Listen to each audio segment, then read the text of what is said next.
नमस्कार दोस्तों, स्वागत है आपका हमारे इस YouTube channel study era by IITian में। आज हम लोग एक नया टॉपिक लेकर आए हैं रैपिड नॉलेज के तहत, और इस टॉपिक में हम लोग देखेंगे कि जो RBI का एनुअल रिपोर्ट है वो एनुअल रिपोर्ट 2019-20 का आ चुका है। और इस एनुअल रिपोर्ट में RBI ने सारी डिटेल्स बताई है कि जो RBI का बैलेंस शीट है वो क्या है, RBI को कितना प्रॉफिट हुआ है और भारत की जो अर्थव्यवस्था है वो कितना मतलब नीचे चली जाएगी, और अभी नीचे ही जाएगी। एक्चुअली में अभी जो भारत की जो अर्थव्यवस्था है, भारत की जो इकोनॉमी है वो उसमें अभी गिरावट ही आएगी। 10 to 15% इसमें जो इकोनॉमी है वो डाउन हो सकती है, और होनी ही है। इसको कोई रोक नहीं सकता है, इसको कोई टोक नहीं सकता है। तो RBI ने पूरे स्पष्ट शब्दों में भी बताया है कि उनके साथ जो बैंकरप्सी है, फ्रॉड है, वो कौन कौन से करते हैं। सारी डिटेल को हम लोग यहीं पे आज चर्चा करेंगे कि जो यहाँ पे जो बैंक का जो एनुअल रिपोर्ट आया है उसको अच्छे से समझेंगे कि वो एनुअल रिपोर्ट एक्चुअली में है क्या। ठीक है, तो यहाँ पे देख लेते हैं कि जो RBI एनुअल रिपोर्ट 2019-20 आ चुका है। देश का जो इस देश की जो अर्थव्यवस्था है, इस देश का जो फाइनेंशियल ईयर है वो हमारा होता है अप्रैल से लेकर मार्च तक का होता है। याद रखिएगा, जो देश का जो फाइनेंशियल ईयर है वो अप्रैल से मार्च का होता है, जबकि RBI सेंट्रल बैंक जो है, RBI एक सेंट्रल बैंक ही है, तो जो RBI है उसका जो फाइनेंशियल ईयर होता है वो होता है जुलाई से लेकर जून तक का। और ये भी अब चेंज होने वाला है, इसको भी चेंज कर दिया जाएगा। तो RBI की जो एनुअल रिपोर्ट है, एनुअल रिपोर्ट में सबसे इंपॉर्टेंट है बैलेंस शीट। देखिए, जो एनुअल रिपोर्ट होती है उस एनुअल रिपोर्ट में एक सबसे इंपॉर्टेंट चीज होती है बैलेंस शीट। उसी में सारी डिटेल्स होती है, उसी में सारी जानकारी होती है। तो इसमें जो मेन चीज हमें समझना है, इसमें जो मेन हमें डिस्कस करना है वो बैलेंस शीट के बारे में डिस्कस करना है। अगर बैलेंस शीट के बारे में अगर हम जान गए, बैलेंस शीट के बारे में अगर हम जान गए तो ये कैसे प्रॉफिट RBI को होता है, इसका एनुअल रिपोर्ट का मतलब क्या है, हमें समझ में आ जाएगा। लेकिन अगर यही बैलेंस शीट को आप नहीं समझ पाए तो इतना श्योर है कि फिर साल भर यही प्रॉब्लम होगा, आप समझ नहीं पाएंगे। बस ऊपर का हेडिंग्स देख के यही समझ पाएंगे कि भारत की जो अर्थव्यवस्था है वो अभी डाउन चल रही है और कब अप चल रही है, बस इससे ज्यादा कुछ नहीं। लेकिन अगर बैलेंस शीट को आप समझ जाते हैं तो आपके लिए ये समझना बहुत ही आसान होगा। देखिए, यहाँ पे बैलेंस शीट में बताया गया है कि जो ग्रोथ हुआ है, जो RBI का जो ग्रोथ हुआ है वो 30% हुआ है। जब RBI का ग्रोथ 30% हुआ है, फिर भी RBI कहती है कि नहीं, भारत की जो अर्थव्यवस्था है वो डाउन है, वो निगेटिव में है, उसकी जो अर्थव्यवस्था की जो स्थिति है वो काफी खराब है। और ये हो गया है 30% जो इंक्रीज हुआ है, तो अब जो हो गया है 53.3 लाख करोड़ जो है RBI के पास जो है एज ए एसेट जमा हो गया है। ठीक है, तो पिछले साल 2018-19 की जो एनुअल रिपोर्ट थी RBI की, उसमें 41 लाख करोड़ रुपया जो है जमा हुआ था। इस बार 30% इंक्रीज हुआ है, और यही 30% 53.3 लाख हुआ है।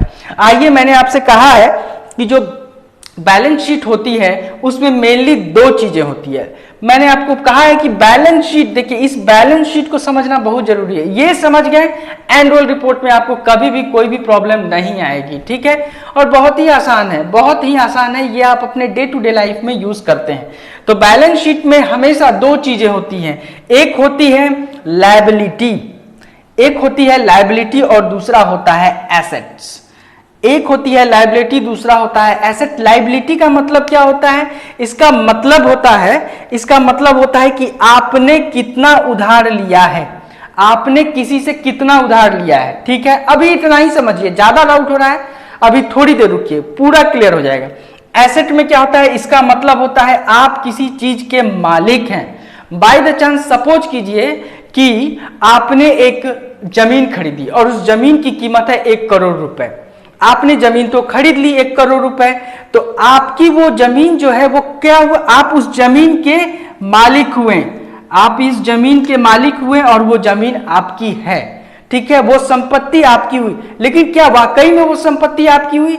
मान के चलिए कि आपने जो 1 करोड़ रुपए से जमीन खरीदी है, वो 1 करोड़ रुपए आपने लोन लिया, उधार लिया। तो जो उधार लिया वो आपको चुकाना भी तो पड़ेगा, पे भी तो करना पड़ेगा। ठीक है, तो वो जो पे करना है वही लायबिलिटी है, वही लायबिलिटी होता है। ठीक है, और ये दोनों के अलावा, लायबिलिटी और एसेट के अलावा एक और इंपॉर्टेंट चीज है, उसका नाम है ऑनर्स इक्विटी। ऑनर्स इक्विटी ये तीसरा टर्म है। इन दोनों के अलावा एक और टर्म होता है ऑनर्स इक्विटी। इस ऑनर्स इक्विटी में क्या होता है कि जो जमीन आपने खरीदी है, ठीक है, वो जो जमीन आपने खरीदी है वो जमीन आप ही की रहेगी, ठीक है ना। तो ये ऑनर्स इक्विटी वो आप ही की जमीन है, ठीक है। अब आइए इसको यहां पे समझ लेते हैं। तो जब भी एसेट की बात करते हैं, हम जब भी एसेट की बात करेंगे तो उसमें लायबिलिटी को इंक्लूड करना पड़ेगा। लायबिलिटी जो है इंक्लूड करना पड़ेगा। एसेट क्या मैंने बताया है, एसेट मतलब आप जो संपत्ति है, जो आपकी संपत्ति है, ठीक है। तो जब एसेट, आपने एसेट लिखा है यहां पे, समझिए इस चीज को, इसी लाइन में सब कुछ है। इस लाइन में इंपॉर्टेंट पॉइंट है, ये लाइन आपको क्लियर कर देगा। तो एसेट देख लीजिए, एसेट है ये, एसेट मतलब आपकी संपत्ति, उसमें आपको लायबिलिटी इंक्लूड करना पड़ेगा और ओनर्स इक्विटी। मान के चलते हैं आपने एक कार खरीदी, 1 लाख रुपए की कोई कार खरीदी। कार तो 1 लाख रुपए में नहीं आती, लेकिन मान के चलते हैं कि एक कार आपने खरीदी। तो वो कार क्या हुई, वो कार आपकी हुई। वो कार क्या हुई, वो कार आपकी संपत्ति हुई। लेकिन उस कार के साथ साथ आपने 1 लाख रुपए तो लोन लिया है, वो आपको चुकाना पड़ेगा, तो वो लायबिलिटी हुई। तो इन दोनों को जब मिला देंगे तभी एसेट्स आएगा। मतलब लायबिलिटी को आप अलग नहीं रख सकते, इतना समझ लीजिए। आप सोच रहे हैं कि एसेट्स जब हम ऑनर्स यूज करेंगे तो लायबिलिटी अलग होगा, नहीं। जब आप ऑनर इक्विटी, जब गाड़ी आपकी है, कार आपकी है, तो आपको पे भी तो करना पड़ेगा जिससे आपने लोन लिया है। तो ये दोनों मिलाकर एसेट होगा। ये आपकी दोनों संपत्ति हुई। मतलब कि 1 लाख रुपए की कार, मतलब ये कार और उधार जो चुकाना है।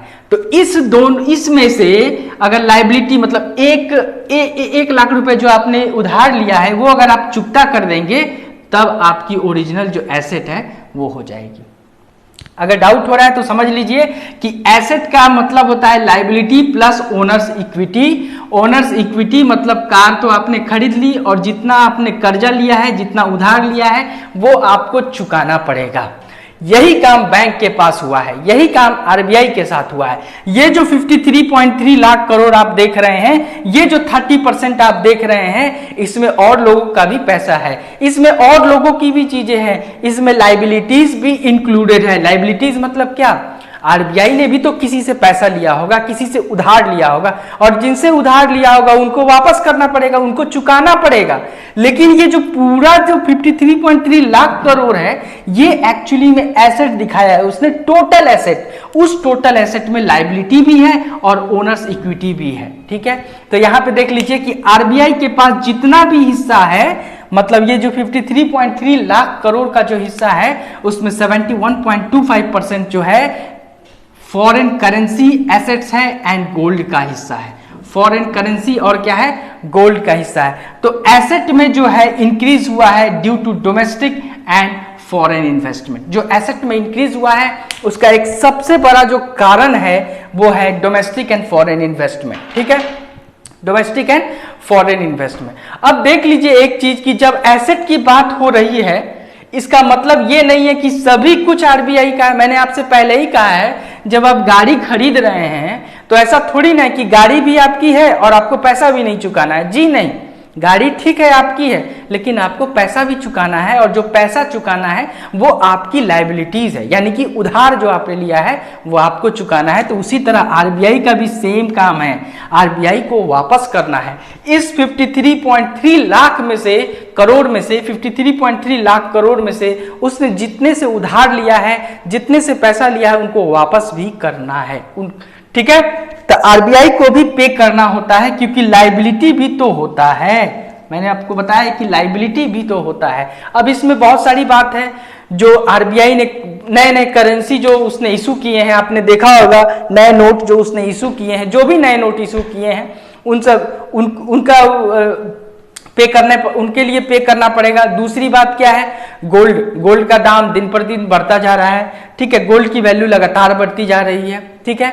और आरबीआई ने बहुत सारे लोन्स दिए हैं, सेंट्रल गवर्नमेंट को दिए हैं, स्टेट गवर्नमेंट को दिए हैं, ठीक है, बहुत सारे एडवांस पेमेंट किए हैं। तो वो सारी चीजें हैं सॉरी, वो सारे एसेट्स में आता है। तो आरबीआई को अपना जो लायबिलिटीज है, जो उसने लायबिलिटीज लिया है, उसको पे भी करना है। ठीक है, आइए हम लोग आगे समझते हैं और आगे देखते हैं कि कितना पे करना है, कितना नहीं पे करना है, और एक्चुअल जो प्रॉफिट है वो क्या है उसको भी देख लेते हैं। आइए, इसमें जो मैंने अभी बताया आपको, asset is equal to liability plus owner's equity. देखिए बहुत इंपॉर्टेंट चीज है, ओनर्स इक्विटी में जो सचमुच जो रियल में जो आपका है वही ओनर्स इक्विटी है, मैंने आपको पहले ही बता दिया। ठीक है, तो यहां पर देख लीजिए क्या बात है कि अगर सिर्फ लायबिलिटी की, यहां पे देखिए क्या है कि अगर सिर्फ लायबिलिटी की बात करें तो यहां पर इंक्रीज आया है, किसके कारण?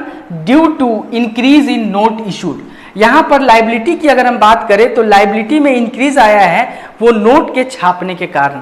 आरबीआई ने बहुत सारे नोट को प्रिंट किया है, नए नोट को प्रिंट किया है। ठीक है ना, एक तरह से जो जितने भी नोट प्रिंट हुए हैं वो लायबिलिटी है, तो उसको लायबिलिटी में हम लोग काउंट करेंगे, लायबिलिटी में शामिल करेंगे। ठीक है, अब यहां पर लायबिलिटी इंक्रीज हुआ है, ये जो लायबिलिटी है वो इंक्रीज हुआ है किस 21.5% इंक्रीज हुआ है ड्यू टू नए नोट को इशू करने में। अदर लायबिलिटी इंक्रीज हुआ है कितना? 30%। और बाकी जो डिपॉजिट होते हैं जैसे रेपो रेट हो गए, रिवर्स रेपो रेट हो गए, ये जो हुए हैं इंक्रीज, ये 53% हुए हैं।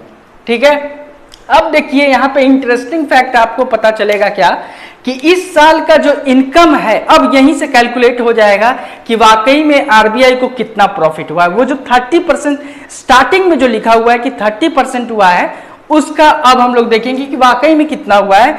तो देखिए यहाँ पे इस साल का जो इनकम है, किसका? आपका नहीं, आरबीआई का। आरबीआई का जो इनकम है वो कितना है? 1.5 लाख करोड़ है। इतना करोड़ इनकम हुआ है। ठीक है, तो इनकम हुआ है तो एक्सपेंडिचर भी तो होगा, देना भी तो पड़ेगा, आरबीआई किसी को पे भी तो करेगी। ठीक है ना, और ये सारी चीजें, इनकम कैसे हुआ होगा? इनकम लोन प्रोवाइड करती है। ठीक है, बहुत सारी चीजें हैं, तो ये सभी में इनकम होता है और आरबीआई को देना भी तो पड़ता है, पे भी तो करना पड़ता है। तो उसने उसका जो एक्सपेंडिचर है, आरबीआई का जो एक्सपेंडिचर है वो कितना है? 92,540 करोड़ है। एक्सपेंडिचर पता चल गया, इनकम पता चल गया। अगर इनकम में से एक्सपेंडिचर को माइनस कर देंगे तो हमारा जो नेट प्रॉफिट है, नेट प्रॉफिट पता चल जाएगा हमें। नेट प्रॉफिट कितना हुआ?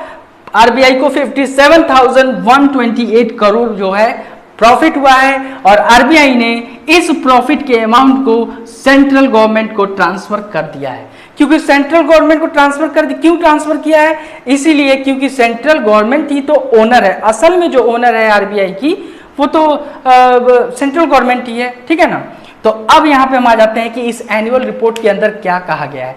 देखिए कुछ इंपॉर्टेंट फैक्ट्स है। एनुअल रिपोर्ट में कहा गया है कि बैंकों के द्वारा बहुत सारे फ्रॉड होते हैं। ठीक है, बैंकों के द्वारा कई सारे फ्रॉड होते हैं, और जो फ्रॉड होते हैं वो 1 लाख के जो है, 1 लाख के ऊपर के जो फ्रॉड हैं वो बहुत ज्यादा फ्रॉड होते हैं। उनमें जो फ्रॉड में जो इजाफा हुआ है, इंक्रीज हुआ है, वो 28% हुआ है। 28% जो है वो फ्रॉड में इंक्रीज हुआ है। और सबसे बड़ी बात क्या है कि ये जो फ्रॉड होता है उसमें 80% फ्रॉड जो है पब्लिक सेक्टर बैंकों के होते हैं।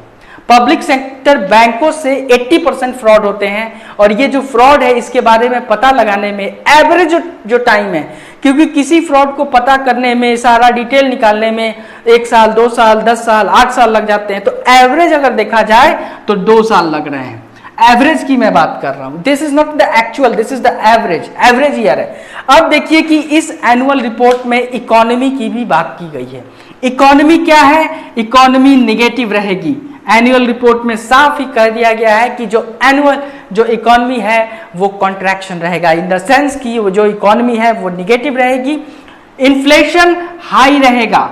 इन्फ्लेशन हाई रहेगा क्यों? क्योंकि सप्लाई चेन जो है डिस्टर्ब है, डिसरप्टेड है, सप्लाई चेन हो नहीं रही है, तो इन्फ्लेशन हाई रहेगा। सबसे बड़ी बात जो इस एनुअल रिपोर्ट में कही गई है वो कंज्यूमर के बारे में कही गई है कि कंज्यूमर का जो कॉन्फिडेंस है वो काफी लो है, चिंताजनक है। क्योंकि गुड्स जो है, लोग सामान खरीद ही नहीं रहे हैं, तो जब सामान खरीद ही नहीं रहे हैं तो डिमांड नहीं होगी, और डिमांड नहीं होगी तो इकोनॉमी हमारी डाउन हो जाएगी।